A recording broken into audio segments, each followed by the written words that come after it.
Welcome to another episode of the Next Fix podcast. Today we've got Arlene coming to us as a professional in the space of helping people out. And she has just shared that she is willing to be transparent, which I had no doubt that she would be. But as we typically dive in here, Arlene, I usually ask people, when did the shit hit the fan? And so we'd love to know, maybe in your own story, what made you draw a line in the sand when it comes to either drugs and alcohol, or what was going on that made you have the opinion that you do about it? Well, with alcohol, it got to the point, I think it's like my body was saying, Arlene, you cannot have this in your life. You cannot have this in your life. I'd go out, friends have a drink. First half an hour, I'd be happy, I'd be laughing. Then I get a horrific headache. Then I'd probably go and throw up. And the next day I would feel like crap until I got some food in me and I went for a run. I was a runner, pretty avid runner when I was younger. And I'm like, this is ridiculous, because it was like such a social lubricant for me that I felt like in order to fit in, I needed to loosen up, because I'm a Capricorn. I'm very directed, and I'm not one of these big party girls, but I could loosen up if I had alcohol or I had pot. And with the pot, it just, I would it was okay for a while, but then I got really, really paranoid. And I guess one of the defining moments, I was a freshman in college and just out of my mind high, and I fell down and hit my head on the sidewalk, have 3 layers of stitches in there. I can remember being in the emergency room. They're going, have you been drinking? And I'm like, no, I haven't been drinking, which was the truth. And I kept on saying, please don't shave my head. I was 19, please don't shave my head. So right. I had a bunch of incidents like that where I was like, this is not really helpful in your life. And so I've literally, so that's it was like my body was saying, you cannot do this and do what you want to do with your life. You have to give this up. And it just became more and more clear. Well, when it comes to with marijuana, cannabis for myself, my experience or my journey with it is also a little bit comical. It's a little it wasn't what derailed me. Right. It wasn't the thing, it wasn't the thing that really tore me up. I basically turned into a food zombie, when I smoke. So, but that wasn't what really took me off of the rails. Right. It wasn't what ended my life. And so from what I can gather, you're just kind of doing a real audit of yourself, which is a blessing, right? You're kind of looking around and you're realizing wait a second, this is just kind of holding me back. But you kind of did share that maybe some people around you, they didn't have that, that proactive audit. Am I right? Are you familiar with people, or did you see people that maybe were much more detrimentally affected by alcohol and drugs? Yeah, I did. I had a boyfriend after I've been married and divorced twice. And I had a boyfriend after my first ex, very handsome man, total alcoholic. He would binge drink. And that was a real wake up call with me. It was really pretty scary to be with somebody it was really hard to be with someone you could never, ever depend on. And I went to AA meetings with him, to support him. I never went to Al-Anon or anything like that. I mean, we've lived together for 18 months, and that was and it's I felt like my soul sort of stepped in, and I said something to him that really pissed him off, and he broke everything off with me. And in hindsight, I'm like, thank you. Right. Because I had such low self-worth at the time that I don't think I would have done it myself. So it's I've had a guardian angel looking after me at some key points in my life. Well, so you're living with an alcoholic, and this particular person is going to meetings. Now, did you coerce him into going to meetings, or was he all hey, you're going to save me? No, it wasn't anything like that. It was he knew that he was a mess, and he was a binge drinker, so he might be totally sober for 2 weeks and then just go way off and just totally out of his body. So he put himself through, through Alcoholics Anonymous, but he just couldn't keep sober.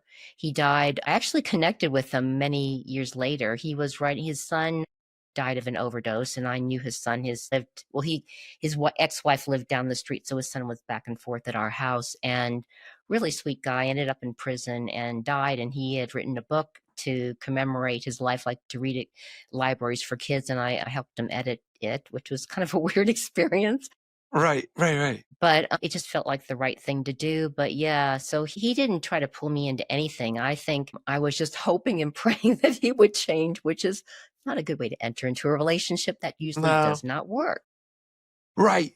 And so, it's peculiar, man, to be a person who's like kind of like on the edge of like, you're hoping that next sober stint is going to be the time that sticks, right? And then you're Right. also simultaneously trying to date and seek out connection, man. And that's a pretty ugly, but well, bless you for kind of keeping in touch and at least not shunning him. Right. He's probably doing the math on that, like, okay, I could understand why somebody doesn't want to stick around for all of this. Now, okay, here's a tricky question. Okay, so you are currently a professional space helping people kind of get their lives, so this is going to be an interesting thought exercise. Okay, so let's imagine that you are the professional that you are now, and you're now well versed in helping somebody, and so in a professional sense, say that same guy came to you with the same set of problems, but he doesn't know you intimately, and he says he needs help,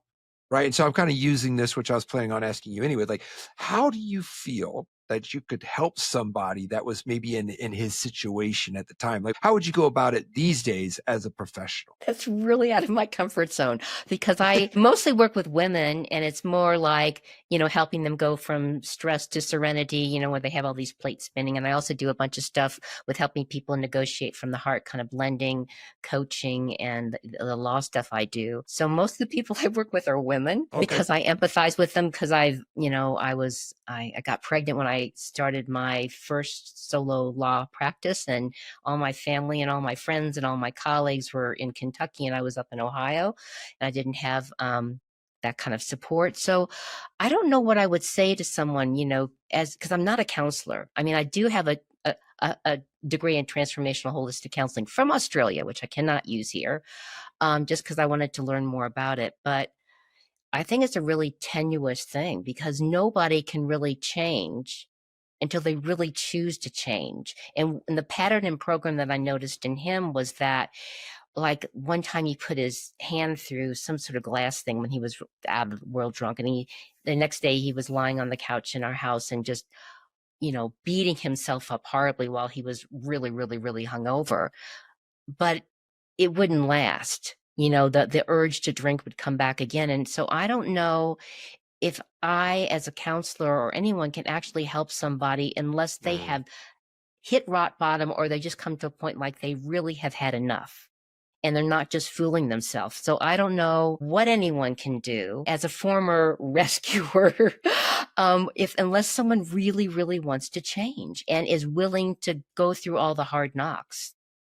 That is, I agree with you 100%. It's just the truth. And it's a very hard truth because I get questions all the time. And sometimes people will say, hey, will you help out so and so? And I typically know early on in the conversation, like, whether or not it's even worth another breath out of my body or not.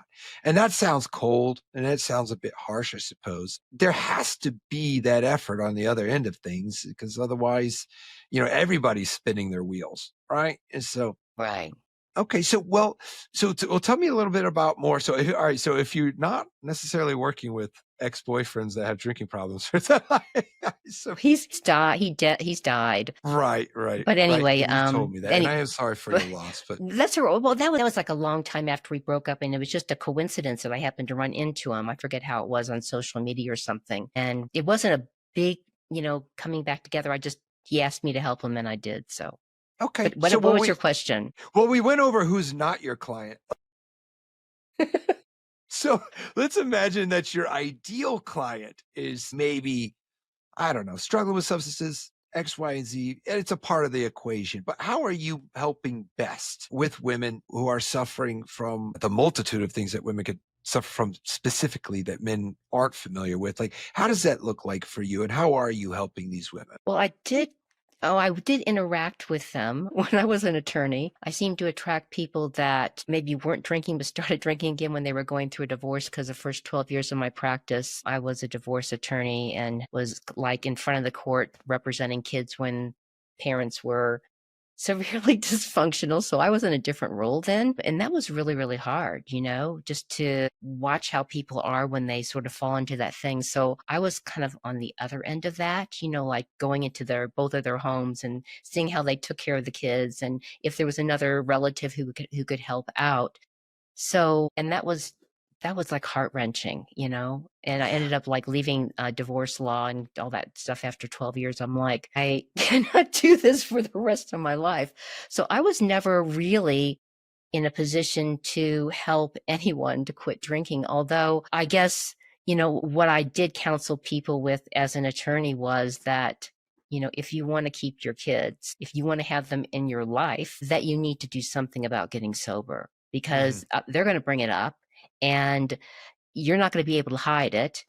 It would be a good thing to do. Now, sometimes people listen to me, sometimes not. I did seem to attract as an attorney a lot of dysfunctional people. Maybe there was a lesson in there for me. So, it was a really kind of precarious situation. And as a coach, I'm not a counselor because I'm not dealing with the past. Coaches deal with the present and the future. I really have not had, I mean, I've had women and mostly women. I've had some men too that, are under like a tremendous amount of stress and anxiety and overwhelm. And may they smoke some pot or drink some stuff to calm themselves down.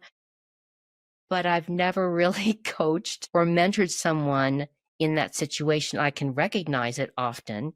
And I think it's my duty to say something if it's, I think we need to, I'm backing up here. We really have to do what you were talking about. Like when someone comes to you and says, "Can you talk to this person?" Because it really depends on, I always ask myself, what would love do now? And can I really help this person? Is this going to help them? Or is this going to move them forward? Or is it going to make a difference if I say something? Or is it not? Right. And so I guess that's how I live by what I live by. Well, you said something that I think is super cool, and it's a part of my approach. I remain future oriented, right? And I talk a lot about the victim equation, being that, like, if you have your life and there's an equal sign, and typically the victim equation looks like this. It's like my parents got divorced, they drank, I was abused, I got sued, fired, and COVID happened. That equals me. So it's like plus, plus, minus, plus equals I'm an addict, I'm a victim. And so instead of that, right, which is driven by the past, I try to shift that perspective and to think on the other side of the equal sign. I want to be XYZ. I want to be a professional consultant. I want to be a different person, whatever that may be. And you think about your ideal version of yourself and work backwards from the other side of the equation side. It's like, this is what I want to equal. So what would that person do now? And so again, that's why I love what you said about being future oriented. And so I guess in your work now, and when you are working with somebody that might be doing that, right? They're just adding up all the past circumstances. Like, how do you get them to become more future focused? Well, what you're talking about that I just absolutely love because we're saying a lot of the same things, we're just using like a different way of expressing it, is I do work with the law of attraction. Mm. And that is what we focus on is what we get more of in our lives. And I was doing this a lot when I was in my 20s. I can remember attracting all these kind of relationships because I didn't feel worthy of love at that time. And I Wait, would hold on a second here, complain. Arlene. Hold on a second. What? Are you telling me there was more than one super attractive alcoholic guy that you ran into? No, no, that was the only one, but there were other ones that is like, what the heck were you thinking? So anyway, I mean, I think that's typical of a lot of young people because we're looking for love in the wrong places and we want to be in a relationship like it is in the movies and it doesn't work that way and all those kind of things. But anyway, the law of attraction is what we focus on, is what we get more of in our lives. And that's what you're talking about. And so oftentimes I didn't realize I'd be like on the phone with my girlfriends complaining about like my alcoholic boyfriend or whatever it was. And I thought that that's how you bonded with your friends. It's kind of a really distorted vision of the world. And so what that does is it tells the universe, hey, I want more of that kind of difficult, unresolvable relationship in my life. And so the opposite of working with it is the law of attraction, just becoming aware, oh my gosh, I'm doing something that's the opposite, the reverse of an idea, the opposite of what I truly want to experience and become. And lots of people who are doing what you're saying are completely unaware of their dysfunctional behavior. So we can, instead of like pointing out and pointing fingers and you're wrong and all that kind of crap, which doesn't really work, is say, why don't we work with the law of attraction? And you are also working with visualization. So the law, what can you focus on that you do want to create in your life? And with the mistakes that you made, if you could focus on one that really is bothering you and you had another shot at it, which you will because the universe is going to come and test you again, how would you do it differently? How do you visualize that you being different? What would you do different? How would it look? How would it feel? So you were working with the visualization and the law of attraction, and I'm communicating that to you in my language. Right. And so, this is tricky too, because it's been kind of like my bugaboo, if you will, with like AA. My singular reason for not staying in the rooms, and I always say this as like this asterisk before I say the rest of this phrase, is that I understand that AA has saved more lives than I have in the fight against drugs and alcohol, 100%. It is highly effective. I guess I can't even say it's highly effective because there's many people it doesn't work for, but it's a magnificent approach. It works for a lot of people. It saved a lot of lives. I'm well aware of that, but this was my problem with AA. When I went in there and I had said out loud that I'm an alcoholic and I introduced myself as one, I felt myself solidifying it in the universe. I felt it was like I was like putting a hammer in like this name tag on me, and I felt like I was never going to shake it off because of every time it left my lips. Now, I understand that it could be therapeutic to acknowledge it, and was it true? Yes, I'm not trying to dodge that 1 second, but it was not advantageous for me to repeat it. And it bothered me that I did. And so I started to do like what you had mentioned, is like focus my attention not on the facts that I was an alcoholic, but more so of like, where do I want to end up and what can I be, more so than like just complaining about the past and what I had been through. And so this is a major concern. And this is ultimately the reason why I stopped going to AA, is because I simply didn't want to solidify it in the universe. And in my very loose understanding of the law of attraction, I felt like that was me working with the law of attraction, as opposed to celebrating my hideous past in these rooms in AA meetings. And because I just felt like you were mentioning, like when you were talking to your friends and you're kind of finding that misery loves company kind of thing, and you're kind of bonding over the complaint, but the universe sees that as like, oh, this is what you're into. Right. Right. I do agree with that. I do agree. Yeah. And I actually, that when I was a runner, I did have one of my running buddies with this lovely man. He was about 10 years older than me. And he had been an alcoholic, and the way he beat it, you can say, well, you've traded one addiction to another. He became a runner, and that's how we got everything out. And that's how I always got my stress out. I have a daily yoga practice now. My body said no to running a while ago, but it's vigorous and I love it. And that's worked for a lot of people. It's like, I know it's maybe quote trading one, a quote addiction for another, but this is really healthy for me and I can live my life this way. And he was a blast to run with. He was a funny guy, and ended up finding love again. And so, yeah, I was like, wow, that's really cool. Yeah. And so what you say is like trading one addiction for another. Actually, that is like one of my preferred methods for like coaching people and helping people. I'm like, you're an addict. Let's face it, moderation is not on the table. But it also wasn't on the table for many great people in history. And I say this a lot. It's like Mother Teresa was 100% an addict. It's just that what she was addicted to was peace and giving. And she put her body and her own life at risk many, many times for the sake of that addiction of helping people. Same thing with Steve Jobs. He was addicted to innovation. I say this many times about these very powerful people. Now, they weren't addicted to something selfish or self-destructive as something like alcohol and drugs. But I am super curious here, Arlene. Okay, so you mentioned the law of attraction, right? And you mentioned this is how you are helping people. One of the ways. One of the ways. Okay, so that's where I'm getting at. Like, so in addition to that, like, I guess what are some of the other elements in your toolbox?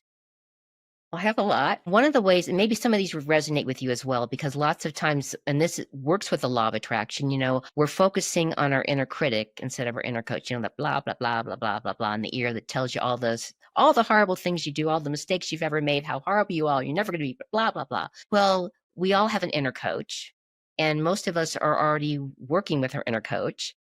And like if you came to me and you were telling me, the bad day you had and everything that happened and blah, blah, blah, we're trained and I think most people are like this, that we could be nurturing and supportive and championing you. And if your head was up a real dark place, helping you to pull it out maybe, but we already have that skill. So it's not something new that we have to learn. So if I'm helping someone to work with their inner coach, basically I say, whatever you're giving to other people when they're down and out and they need something and they're calling you or you're with them, turn around and apply it to yourself. It's not selfish. You're going to be nurturing and supporting yourself. You're going to be filling your own cup up with love so that you can share the overflow with others. And we're a lot less likely to be frustrated and angry or bitter or whatever if we're giving all the time and we're not, giving ourselves something back. Yeah, but that is usually the quickest path, even though it's not necessarily easy. It's just quick. If you want to get yourself out of a funk, just go do a favor for somebody. Right. However big or like, no matter what that favor looks like, if opening the door for somebody, saying, nice shoes, something like do something kind with the thought focused on another person instead of yourself. And then it's wild how quickly that can really affect you. So let's say that somebody comes to you and they need your help. Do you first kind of have them do like a self audit or something like that with them? Or do you have like a way of figuring out like what's going on with that inner coach? I am not a head person anymore. I used to be a head person as attorney. I follow my heart. So basically with coaching, I know that people have all the answers inside of them. And so I'm going to partner with them. I'm going to help them to work with the goal, ask them empowering questions, share intuitions and insight I have. And over time, they're going to come up with their own ideas of how to move forward with their life. If Yeah. I'm mentoring someone, they're standing on my shoulders. And so I might work with them. Like I say, it sounds like working with the inner coach would be really helpful. And we'll talk and we'll play with that. And I'll also work with meditation and like what I call energy healing stuff to help people know how to energetically protect themselves. Because I don't know about you, part of the reason that I did drink and smoke pot is that I was really, really sensitive growing up, and that what anyone did, even if it didn't bother my brothers, something could really land and just throw me for a loop. So I like to work with things energetically as well to like cleanse, clear, and protect ourselves if I'm mentoring them, because that's my sort of jam with mentoring, to help them to begin to feel differently when they're out and about with other people. I don't know if that makes sense or not, but Yeah. yeah, that's one of the things that I do. Well, I'm picking up on that. I've started a meditation practice, but there's different, like even when we first started this conversation, we were talking about the same thing, but using a different way of saying it. And so, Right. like when I would hear hypnosis, my brain would say, "Yeah, right, whatever," and then all of a sudden, neuro linguistic programming, right? Like I heard that, and I'm like, "Oh, that sounds cool," and it's the same thing. So I started implementing a bit of a meditation, which is, I guess, like intertwined with some NLP approaches. And so I've been doing that and I absolutely love it. Like it's only been like a couple of weeks. But when you say like meditation, I guess it just are you speaking about like tools like that or are Yeah. what does it look like? And I think it needs to be different for everybody, because one of the cool things, I don't know if you've heard of Thich Nhat Hanh. He came to Boulder, Colorado. I live in Longmont down the street. About, I don't know, 15 years ago, and a friend and I went to see him, and all of his monks came, and it was like one of this big, it was a part of Boulder on the University of Colorado, University in Boulder. Anyway, so we went to him and he led, and when all of his monks followed them, and we did this walking meditation. And I'm like, wow, this is really cool. I don't have to sit there and go, I can actually just go outside, walk slowly in nature, really appreciate the beauty around me. And I am in a meditation. Yeah. I'm not thinking about all my problems. And I thought, wow, was just like, this is really, and it was just like, I was like, what are we going to do? We're going to walk around Boulder and follow this monk? Because I didn't really know him as much as my friend. So my point is there's all different kinds of ways to meditate. It can be a 5-minute deal. It can be an hour and a half deal, whatever. And there's all different ones on YouTube you can try. It's not to get stuck that it has to be a certain way. It's like finding ways that help you just to let go of that busy mind. Yeah. And also one cool thing I learned about meditation is we're not turning the mind off. You can just like view them as beautiful clouds going past your eyes as they're closed, and you're watching them float away. We're not turning off all that stuff. I don't know if that's possible. It's Maybe if not you're a possible. master soul on the planet, you can do it, but I haven't gotten there yet. So yeah, don't Yeah, be that's intimidated by it. It helps. right. Hey, because my initial, I suppose, very weak and short-lived efforts as far as meditation was concerned was like, oh, I have to empty my mind. And so here I'm in my early 20s and I'm like trying to empty my mind. Not possible. Not possible. Like that is not the goal. The goal is to steer your thoughts and give them the appropriate priority from what I've gathered thus far. Now, really quick little side note, you're in Longmont, Colorado, and ironically, that's where I was in a coma. It's in my book where when I was in the heat of addiction in my battle there, I went into a coma and they airlifted me out of Estes Park and they had to bring me to Longmont because there was no triage in Estes Park. So I miss Colorado very much. And so not for this reason, for different reasons, mostly with the hiking with the monks. That sounds way cool. But yes, I was like airlifted to Longmont. And so when you said Longmont, I was like, man, yeah, I was there, but not for the best of reasons. But Right. now on a positive note, I would say that my experience in Colorado, you are surrounded by some great minds out there, great Yeah. energy. You are in the perfect place for working with meditation and all of this cool stuff, right? And so Well, now, I have go friends ahead. that are by the ocean too. So, it doesn't have to be the mountains, but it is nice to drive and see the mountains everywhere. And there is something really cool about maybe it's like a 45-minute drive just to get up nowhere in the mountains, not just to have the Colorado River running down the mountains with the snow stuff that's melting, that's going to our state and a bunch of states, and not have all that frenetic noise from EMF and computer and cell phone, and just go, oh my God, this is wonderful. Yeah. That's if anybody and I'm sure you're familiar with Estes Park, like it was pretty cool. I mean, it's out there. But going back to your approaches, I suppose what is your daily practice look like? You mentioned yoga. So I'm Yeah. curious, like what kind of yoga? And then also, in addition to that, like how do you stay at the forefront of like managing like your life and keeping on top of this? Oh, I'm totally perfect at it at all moments. Let me tell you. No, not. I decided recently that because if I don't get it done in the beginning of the day, it doesn't happen. So I get up about 5:30. Sometimes the alarm has to go off a few times, and I meditate, and then I have a bunch of affirmations I do. I do what's called this energetic hygiene, cleansing, clearing, healing thing to really get all my bodies cleansed and cleared and grounded and fully present. I might read some affirmations, like I said, and that'll take me a couple hours because I Wow. don't know, my mind will go all over the place. And then usually I'll go to yoga sometime. I'm self-employed, so I sometimes go in the morning, sometimes the afternoon, sometimes the evening. I used to do that hot Bikram yoga for like 15 years, but now I have branched out, and I do sculpt and bar and vinyasa, power vinyasa, and Yeah, see. hot. And sometimes I do the power stuff where you lift the heavy weights.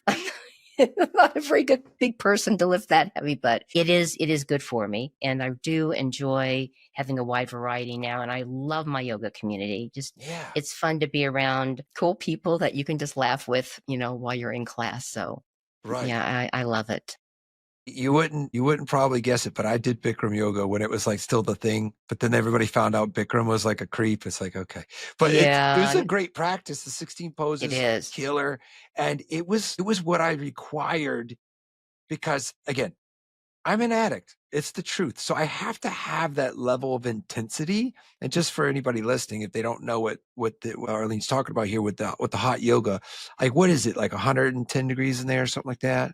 I think it's a minimum of 106 and 60% humidity. And now they just call it hot yoga instead of Bikram yoga and let everyone do their own thing. At our school, it's an hour long. But there is a school in Boulder that still does, the whole deal. They just have disassociated themselves from Bikram Right. because he needed to be a better. It's true. Yeah, put it very nicely. Yeah. Well, I'll lay it out there because I'm gonna guess that most of the people that listen to this or don't know who he is, but Bikram yoga like was like it was a very popular form of yoga, and he just happened to be the guy at the head of the thing. He turned into he touched some people that didn't want to be touched, and then there it is. So, but it doesn't Yeah, change the fact that the yoga and hot yoga specifically, it adds a layer of difficulty and adventure to it that I always yeah, thought was advantageous, right? It was enough to grip me. And so, and what I have learned and what I know about my people, this community here, is that there has to be a layer or a level of adventure. There has to be some part of it that's intense. Otherwise, yeah. and that's the worst thing you could do for somebody that's got a drug addiction or alcohol problem is let them get bored. It's like that's not good. And so, No. anyways, Well, that I got injured when I was running. I ran. I did not listen to my body, and I had like pain from the middle of my butt to the middle of my both of my knees. It took 18 months to heal. And what I loved about Bikram yoga was I got my that endorphin high because I do have addiction. I mean, I've been addicted to sugar. I mean, I do have addictive tendencies. Full stop. And I was like, it was the most enjoyable thing because I just came out of there like a wet rag. All my endorphins were satisfied, and that's why I did it for 15 years, at 90 minutes a day, almost every day. So wow. I'm right there with Yeah. you. Yeah, well, not with me. That sounds like you did a lot more practice than I did, but is so just to let it all out. But I think that level of exertion is so advantageous for somebody. And actually the people that I work with, a lot of times, like depending on where they're at in their journey, I'm like, you got to do something where you just leave it out there. Like we're talking where you don't have an ounce of energy left and you will go to sleep. Like, because that's very hard for people like coming off of substances. Is like sleep is Right. just, it's very seldom successful, right? So it's like, okay, well, I've got an idea. How about you just let it all out? Like do something so strenuously active that you sweat so much, like Bikram yoga or a 90-minute Right. hot yoga class. It's like your body has no choice but to relax and to rest. And so I will use that as like a tool. Like I think that it Yeah. helps to just really leave it out there. If somebody's desperate to get like some relaxation, you could almost force it, which sounds forcing relaxing. I I sound like get a it because nutcase. I sleep great, but the yoga that I do is strenuous. And then if you gave me fufu yoga, I would be like, that is not my cup of Right. tea. You Right. go for it. I'm glad it works for you, but I need that oomph there. Yeah. Oh yeah. I appreciate that next level. So Arlene, I want to know more. I want to know more about what you're up to. What's going on and what do you want? What do you, I'm asking these questions. I want to know what you want to talk about.